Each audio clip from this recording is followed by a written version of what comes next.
Hello friends, तो welcome back. हम आ गए हैं नई वीडियो में। तो पिछली क्लास में हम लोगों ने सिर्फ इंट्रोडक्शन पढ़ा था कि मापन एवं मात्रक पढ़े थे। तो मात्रक की परिभाषा और मापन हम लोगों ने अच्छी तरह से पढ़ लिए हैं।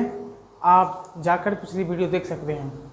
तो इस वीडियो में हम मात्रक के बारे में पढ़ेंगे, उसके प्रकारों के बारे में कि मात्रक के कितने प्रकार होते हैं।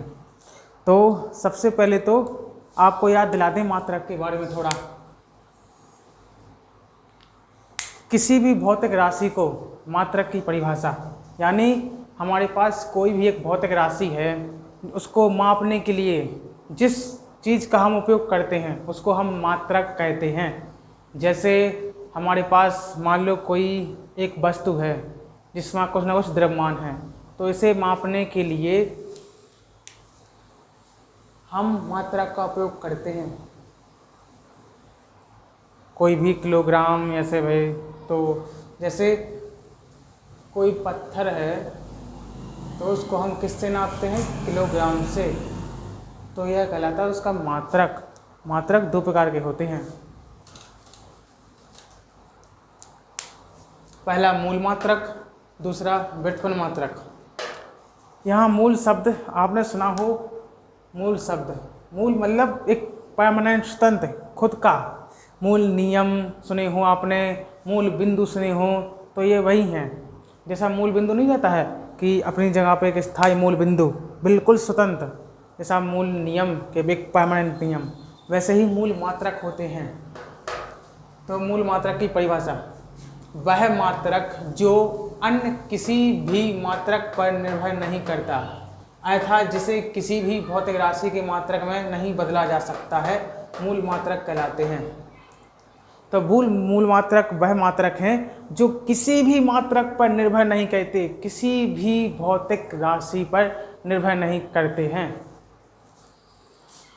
अर्थात ना इसको हम, इन मात्रक को ना हम किसी रूप में बदल सकते हैं। जैसे द्रव्यमान, metre, kilogram, second, kelvin, ampere और भी हैं, ये सब उसके मूल मात्रक के उदाहरण हैं। तो मूल मात्रक हमारे, इसके बाद व्युत्पन्न मात्रक। अब व्युत्पन्न मात्रक क्या है? तो व्युत्पन्न मात्रक जो हैं वो मूल मात्रक के भाग होते हैं, यानी मूल मात्रक से मिलकर बने होते हैं। जैसे हमने एक उदाहरण लिया क्षेत्रफल का। जैसे हमने एक उदाहरण लिया क्षेत्रफल का। क्षेत्रफल का फॉर्मूला होता है लंबाई इंटू चौड़ाई। तो लंबाई को हम मीटर से नापते हैं, इसके मात्रक ढूंढें तो लंबाई को मीटर से स्मॉल एम, इसको भी मीटर से स्मॉल एम, तो हमारा हुआ स्मॉल एम स्क्वायर। यानी कि देखो इसमें मीटर आया, तो ये मीटर कहाँ से आया? ये मीटर मूल मात्रक से आया। तो व्युत्पन्न मात्रक वे मात्रक होते हैं जो मूल मात्रक से मिलकर बने हों, और इनकी संख्या सीमित नहीं है बल्कि असीमित है। इनकी संख्या सीमित रहती है, इनकी संख्या मूल मात्रक की 7 रहती है। जैसे वो क्या कहते हैं, दुनिया में अजूबे नहीं है 7, वैसे ही मूल मात्रक है 7। व्युत्पन्न मात्रक तो बहुत सारे होते हैं जो इससे मिलकर बने होते हैं। यही परिभाषा, वह मात्रक जो मूल मात्रकों पर निर्भर करता है, अर्थात जिसे मूल मात्रकों की सहायता से व्यक्त किया जा सकता है, व्युत्पन्न मात्रक कहलाते हैं। इसका हाँ, व्युत्पन्न मात्रक का एक एग्जाम्पल और है, वो है आयतन का। आयतन बराबर क्या होता है?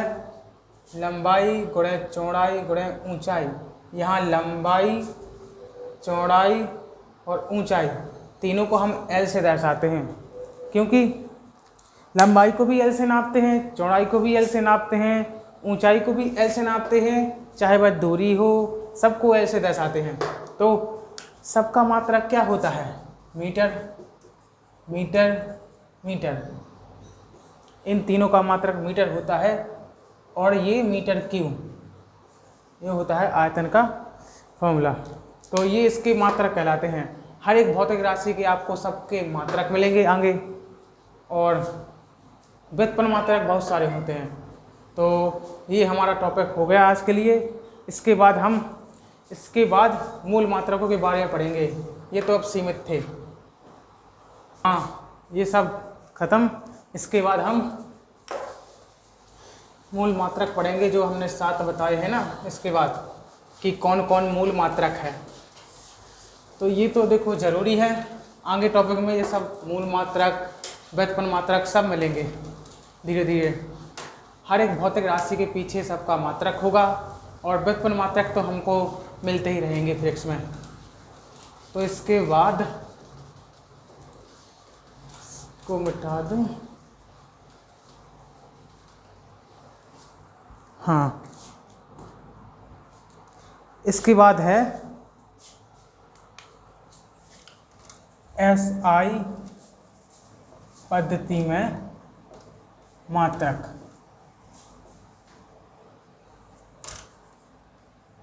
मूल मात्रक SI पद्धति में मूल मात्रकों की संख्या 7 है। तो कौन कौन से हैं, सबसे पहले लिखें।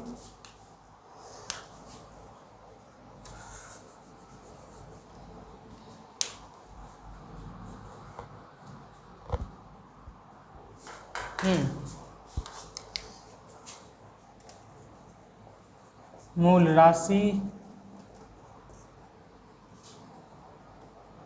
मात्रक, संकेत।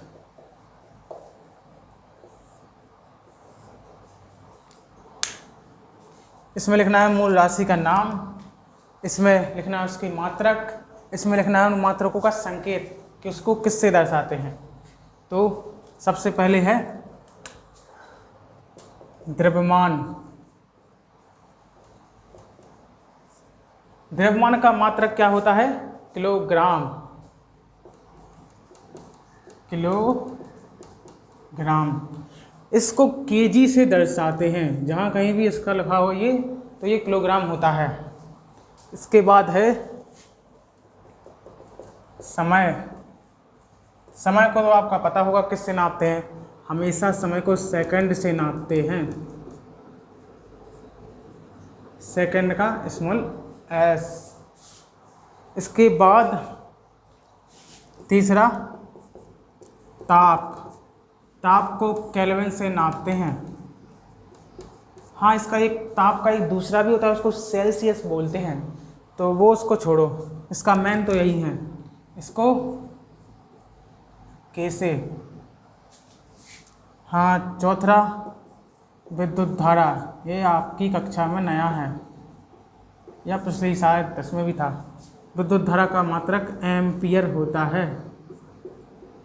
इसको एम्पियर को, एक मिनट, हाँ, एम्पियर को ए से दर्शाते हैं। 5वां है ज्योति तीव्रता। ये भी नया है,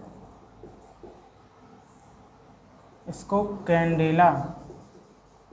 ये अजीब नाम है कैंडेला, फिर भी मात्रक है CD। हाँ, द्रव्यमान, समय, ताप, विद्युत धारा, ज्योति तीव्रता। 6वां क्या है भाई? लंबाई। हाँ, हम तो भूल ही गए, एक लंबाई भी है।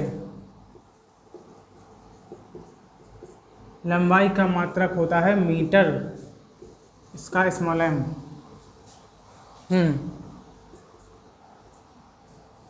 5वां, 6वां, 7वां क्या रह गया भाई कुछ? हाँ, ये तो इम्पोर्टेंट है, पदार्थ की मात्रा। इसको मोल है, इसका मात्रक। हाँ, तो ये रहे हमारे पास 7 मात्रक, 1 2 3 4 5 6 7। ये मूल मात्रक कहलाते हैं। मूल मात्रक में इसके नाम, ये इसके मात्रक, ये इसके संकेत। तो एक बार हम रिपीट कर लें। द्रव्यमान का मात्रक किलोग्राम, किलोग्राम को दर्शाते हैं केजी से। समय का मात्रक सेकंड, सेकंड का मात्रक s। ये कॉमा ही लगते हैं, एक कॉमा हमने ऐसे लगा दिए हैं। ताप का मात्रक केल्विन, केल्विन को k से दर्शाते हैं। विद्युत धारा का मात्रक एम्पियर होता है, एम्पियर को a से दर्शाते हैं। ज्योति तीव्रता का मात्रक कैंडेला, इसको CD। लंबाई का मात्रक मीटर, इसको स्मॉल m से। पदार्थ की मात्रा, ये शायद पिछली क्लास में भी था 10th में, तो इसको मोल से दर्शाते हैं। तो इसका एक कारण और है, ये जो आपको इसके चिन्ह दिख रहे हैं ना, संकेत, इनको आप वैसे ही लिखना है जैसा इसमें है। इसको आप कैपिटल नहीं लिख सकते, बिल्कुल भी नहीं। मान लो कहीं kg ऐसा लिखा हो तो आपने रफ में इसको ऐसा मत लिख देना, kg।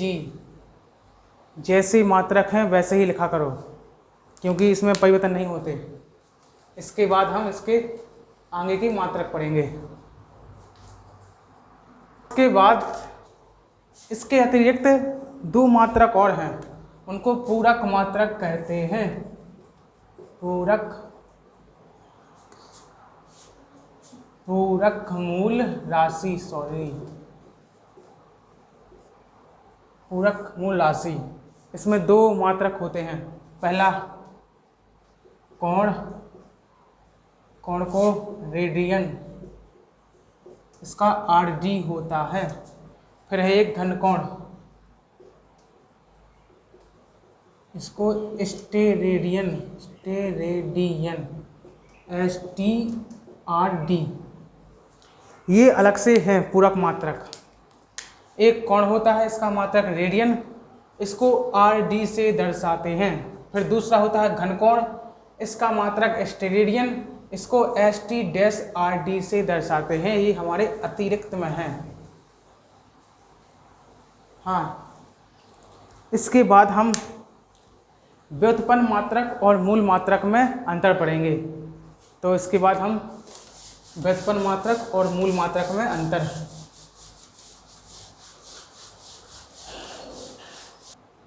हाँ, अगला टॉपिक है हमारा, थोड़ा सा हल्का टॉपिक है, मूल मात्रक और व्युत्पन्न मात्रक में अंतर।